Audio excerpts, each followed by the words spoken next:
ആ ഹോസ്പിറ്റലിലേക്ക് കയറി ചെല്ലുമ്പോൾ പ്രഭാകരന്റെ കണ്ണുകൾ നിറഞ്ഞൊഴുകുന്നുണ്ടായിരുന്നു. എങ്കിലും അയാൾ പതറിയില്ല. ഏത് വാർത്തയും ഉൾക്കൊള്ളാൻ ആ വൃദ്ധൻ മനസ്സിനെ പാകപ്പെടുത്തിയിരുന്നു. ഐസിയുവിന് മുന്നിൽ കിതപ്പോടെ ചെന്ന് നിന്നതും അതിന്റെ വാതിൽ തുറന്ന് ഡോക്ടർ പുറത്തേക്ക് വന്നു. ഡോക്ടറെ, വിനോദ്. ഞാൻ വിനോദിന്റെ അച്ഛനാണ്. എൻ്റെ മോന് എങ്ങനെയുണ്ട്? പറയുമ്പോൾ ആ മനുഷ്യന്റെ ചുണ്ടുകൾ വിറച്ചു. കുറച്ചു മുമ്പ് ബൈക്ക് ബസ്സിലിടിച്ചുണ്ടായ അപകടത്തിൽ കൊണ്ടുവന്ന. ഡോക്ടർ സംശയത്തിൽ ഒന്ന് നിർത്തി. അതെ, അത് തന്നെ. ഇവിടുന്ന് വിളിച്ചിരുന്നു. എനിക്ക് അവനെ ഒന്ന് കാണാൻ പറ്റുമോ? ചോദിച്ചിട്ട് പ്രഭാകരൻ കണ്ണുകൾ തുടച്ചു. നിങ്ങളുടെ കൂടെ വേറെ ആരാ ഉള്ളത്? തന്റെ മുന്നിൽ തൊഴുകൈയോടെ തളർന്നു നിൽക്കുന്ന ആ മനുഷ്യനെ തോളിൽ തട്ടി ഡോക്ടർ തിരക്കി. ഇപ്പോൾ ആരുമില്ല. ഞാൻ ഒറ്റയ്ക്കാണ് വന്നത്. ഞാൻ എൻ്റെ അനിയൻ്റെ മകനെ വിളിക്കാം. പക്ഷേ 1-1.5 മണിക്കൂർ എടുക്കും അവിടുന്ന് ഇങ്ങ് എത്താൻ. പ്രഭാകരൻ വിറയ്ക്കുന്ന കയ്യിൽ ഫോൺ എടുത്തുകൊണ്ട് പറഞ്ഞു. അമ്മാവ, അത്രയും സമയമൊന്നും നമ്മുടെ മുന്നിലില്ല.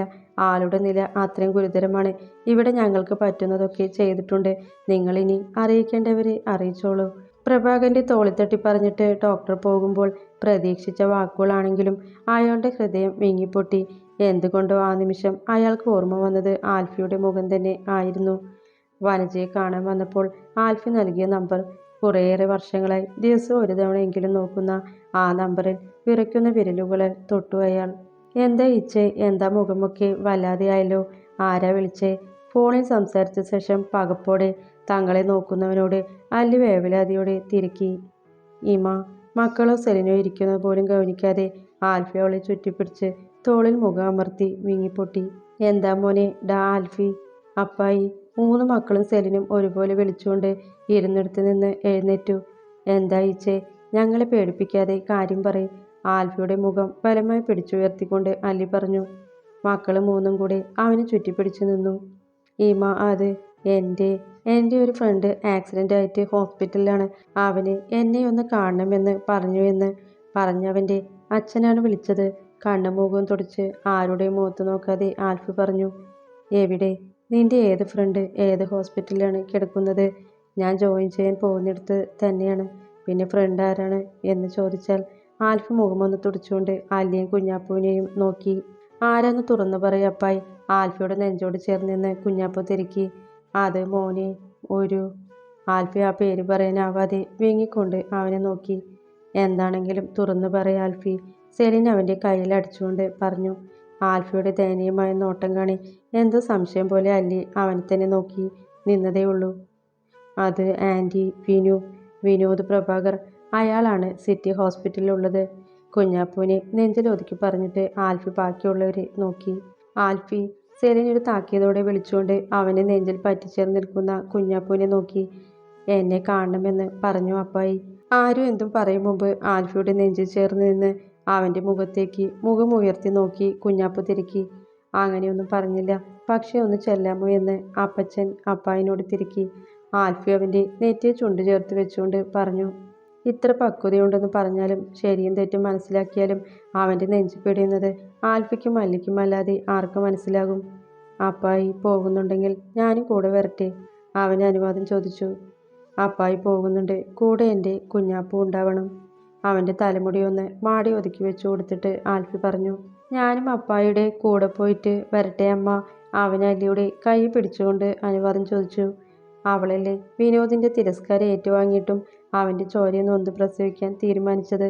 ആ അമ്മയോട് ചോദിക്കാതെ ഇരിക്കാൻ കുഞ്ഞാപ്പുവിനെ പോലെ ഒരു മകന് ആവുമോ? പോയിട്ട് വാ. അല്ലി അവനെ കെട്ടിപ്പിടിച്ച് കവളിൽ ചുണ്ടു ചേർത്തുകൊണ്ട് പറഞ്ഞു. അവൾക്ക് അവൻ്റെ മുഖത്ത് നോക്കുമ്പോൾ എന്തിനോ നെഞ്ചു വിങ്ങിപ്പോയി. പേടിയുണ്ടോ കുഞ്ഞാപ്പു?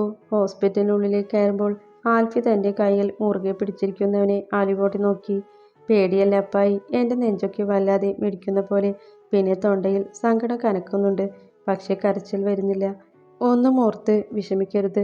അപ്പായി നിന്റെ കൂടെ ഉണ്ടല്ലോ. വരണ്ട ശബ്ദവും കണ്ണുകളുമായി ആ കുഞ്ഞു പറവയെ അവനെ ചേർത്തണച്ചുകൊണ്ട് ആൽഫി പറഞ്ഞു. അപ്പായി കൂടെ ഉള്ളതാണ് ഈ കുഞ്ഞാപ്പുവിൻ്റെ ധൈര്യം. അവനോട് ഒന്നുകൂടെ ചേർന്ന് കുഞ്ഞാപ്പു പറഞ്ഞു.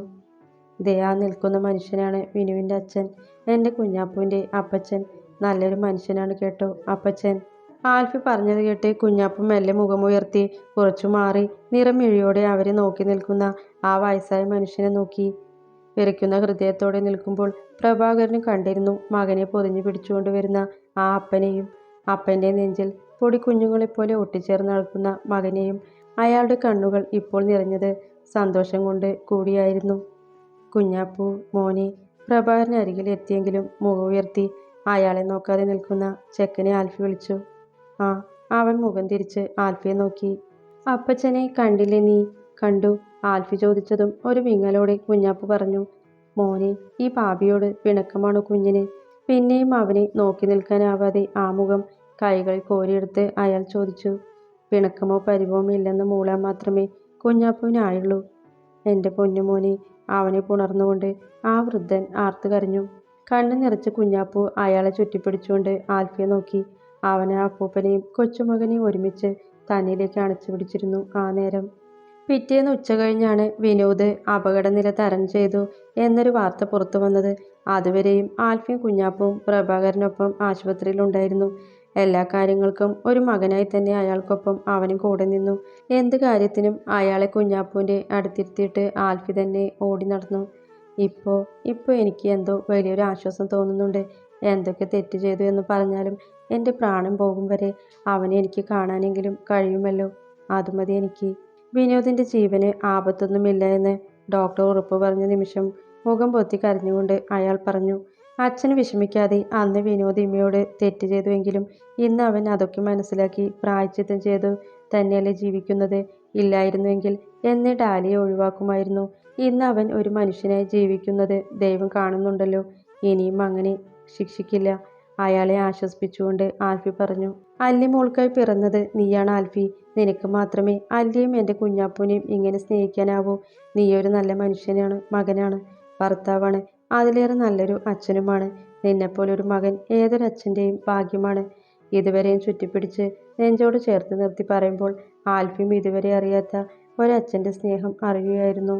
അവർക്ക് അനുവദിച്ചു കിട്ടിയ റൂമിൽ പ്രഭാകരനെ കൊണ്ടുപോയി ആക്കി ഫുഡും കഴിപ്പിച്ചിട്ട് രാത്രിയിൽ എത്തിയേക്കാം എന്നും പറഞ്ഞിട്ടാണ് ആൽഫി കുഞ്ഞാപ്പൂനെയും കൊണ്ട് വീട്ടിലേക്ക് മടങ്ങിയത്. അവൻ ഉറങ്ങി ഉയർമ വീട്ടിലെത്തി ഒന്ന് കുളിച്ച് ഫ്രഷായി ഫുഡും കഴിച്ച് കിടക്കാൻ പോയ കുഞ്ഞാപ്പൂവിൻ്റെ അടുത്തായിരുന്ന അല്ലി തിരികെ റൂമിലെത്തിയ നേരം ആൽഫി തിരക്കി. ഉറങ്ങി. നല്ല ക്ഷീണമുണ്ടെന്ന് തോന്നുന്നു. അമ്മ തല മസാജ് ചെയ്ത് തരുമോയെന്ന് ചോദിച്ചു എന്നോട്. ഞാനൊന്ന് തലോടി തുടങ്ങിയപ്പോൾ തന്നെ ഉറങ്ങിപ്പോയി. ആൽഫിയുടെ അടുത്തിരുന്ന് അവൻ്റെ തലമുടിക്കിടയിൽ വിരൽ കടത്തി തലോടിക്കൊണ്ട് അല്ലി പറഞ്ഞു. പുറത്ത് കാണിക്കുന്നില്ല എങ്കിലും എൻ്റെ കുഞ്ഞിന് നല്ല സങ്കടമുണ്ട് ഇമ. ഇന്നലെ മുതൽ ആ മകനെ ഓർത്ത് അച്ഛനൊഴുക്കിയ കണ്ണുനീര് കണ്ടല്ലേ അവനും ഇരുന്നത്. ഒരുപോലെ കണ്ണടച്ചിട്ടില്ല എൻ്റെ കുഞ്ഞ്. തല ഉയർത്തി അവളുടെ മടിയിലേക്ക് വെച്ചിട്ട് ആൽഫി അവനോടുള്ള വാത്സല്യത്തോടെ പറഞ്ഞു. അയാളെ കാണണമെന്നൊന്നും അവൻ പറഞ്ഞില്ലേ ഇച്ചേ? അല്ലി പതിഞ്ഞ ശബ്ദത്തിൽ തിരക്കി. അവനായിട്ട് പറഞ്ഞില്ല. പക്ഷെ അവനൊന്ന് കണ്ടോട്ടെ എന്ന് കരുതി ഞാൻ ഡോക്ടറോട് ചോദിച്ചു. എന്നിട്ട് ആൽഫി പറഞ്ഞപ്പോൾ അവൾ മെല്ലെ ചോദിച്ചു. റൂമിലേക്ക് മാറ്റിയിട്ട് കണ്ടാൽ പോരെ എന്ന് ഡോക്ടർ ചോദിച്ചു. ഞാൻ എന്തെങ്കിലും പറയും മുമ്പ് മതിയെന്ന് അവൻ പറഞ്ഞു കളഞ്ഞു. പറഞ്ഞിട്ട് ആൽഫി അവളുടെ വയറിലേക്ക് മുഖം പൂഴ്ത്തി. അച്ഛനോട് അവൻ അടുപ്പം കാണിച്ചിരുന്നു. അച്ഛനെ അവൻ ഇഷ്ടമായി കേട്ടോടി. അച്ചച്ച എന്ന് വാനിറയെ വിളിച്ചു. ആൾക്ക് ഭയങ്കര സന്തോഷമായി കേട്ടോ അവൻ അങ്ങനെ വിളിച്ചത്. ആ മനുഷ്യൻ എന്തോരം പാവമണിയുമ. അങ്ങനെ ഒരാൾക്ക് എങ്ങനെ വിനോദിനെ പോലെ ഒരു മകനുണ്ടായി എന്നാണ്. അല്ലിയുടെ വയറിൻ്റെ മൃദുലതയിൽ മൂക്കുരസിക്കൊണ്ട് അവൻ പറഞ്ഞു. ഒന്നും മിണ്ടാതെ കിടന്ന് ഉറങ്ങാൻ നോക്കിച്ചേ. അവൾ കളിയായി അവൻ്റെ തലമുടി പിടിച്ചു വലിച്ചുകൊണ്ട് പറഞ്ഞു. അങ്ങനെ പറഞ്ഞാൽ എങ്ങനെയാണ് കൊച്ചേ? ചോരയും നീരുമുള്ളൊരു ആണല്ലടി കൊച്ചേ നിന്റെ ഇച്ഛ. ഇനിയിപ്പോൾ എൻ്റെ ഇമ്മക്കൊച്ചിനെ അറിഞ്ഞൊന്ന് സ്നേഹിച്ചിട്ടേ എനിക്ക് ഉറങ്ങാൻ പറ്റൂ. അവളെ വലിച്ച് നെഞ്ചിലേക്ക് ഇട്ടുകൊണ്ട് ആൽഫി പറയുമ്പോൾ പതുങ്ങി ചിരിച്ചുകൊണ്ട് അവന് അനുവാദം കൊടുത്തു അല്ലിയും. ചേട്ടായി കൂടെ ഇല്ലാഞ്ഞിട്ട് ഇന്നലെ എനിക്ക് ഉറക്കം വന്നതേയില്ല. ഒത്തിരി വൈകിയാണ് ഞാൻ ഉറങ്ങിയത്. രാത്രി ഒരു 9 മണിയോടെ ഉറക്കം വിട്ടുണർന്ന കുഞ്ഞാപ്പൂൻ്റെ അരികിൽ വന്നിരുന്ന് ഉണ്ണി പറഞ്ഞു. ഇനി ഞങ്ങളെ കൂട്ടാതെ എവിടെയും പോവരുത് കേട്ടോ ചേട്ടായി. മുന്നേം അവനോട് ഒട്ടിച്ചേർന്നുകൊണ്ട് പറഞ്ഞു. ഇല്ലല്ലോ ചേട്ടായി, ഇനി എവിടെയും പോവില്ല. പോയാലും എൻ്റെ കുഞ്ഞന്മാർക്ക് അരികിൽ ഓടി എത്തിക്കൊള്ളാം. അതുപോലെ. ഇരുവരെയും ചേർത്ത് പിടിച്ചുകൊണ്ട് ഒരു ചെറു ചിരിയോടെ അവൻ തിരക്കി. മതി, രണ്ടാളും ഒരുപോലെ പറഞ്ഞു. ഇവിടെ എന്താ മൂന്നും കൂടെ ഒട്ടിപ്പിടി മത്സരം നടക്കുന്നുണ്ടോ ഇമ? ചാരിയിട്ടിരുന്ന വാതിൽ തുറന്ന് അകത്തേക്ക് കയറി വന്ന ആൽഫി ബെഡിലിരുന്നു കൊണ്ട് അടുത്ത് നിൽക്കുകയായിരുന്ന അല്ലിയോട് ചോദിച്ചു. മത്സരമൊന്നും ഇല്ലെൻ്റെ അപ്പായി. ഞങ്ങൾക്ക് ഇന്നലെ രാത്രിയൊക്കെ ചേട്ടായിനെ ഒത്തിരി മിസ് ചെയ്തു. ബെഡിൽ എഴുന്നേറ്റിരിക്കുകയായിരുന്ന കുഞ്ഞാപ്പൂവിൻ്റെ തോളിൽ ചാഞ്ഞിരുന്നു കൊണ്ട് മുന്നേ പറഞ്ഞു. ഓ, ചേട്ടായി മാത്രമേ മിസ് ചെയ്തുള്ളൂ. നമ്മളൊന്നും ഇപ്പോൾ ആർക്കും വേണ്ട കേട്ടോടി കൊച്ചേ. ആൽഫി കുഞ്ഞൊരു പിണക്കത്തോടെ മക്കളെ നോക്കി. അപ്പായെ മിസ് ചെയ്തു. പക്ഷെ കൂടുതൽ മിസ് ചെയ്തത് ചേട്ടായിയാണ്. ഉണ്ണിയാണ് അത് പറഞ്ഞത്. അപ്പൻ്റെ ചോദ്യവും മക്കളുടെ മറുപടിയും കേട്ട് നേർത്തൊരു ചിരിയോടെ അല്ലി നിന്നു. നീ ഇനി ഹോസ്പിറ്റലിൽ വരുന്നുണ്ടോ കുഞ്ഞാപ്പു?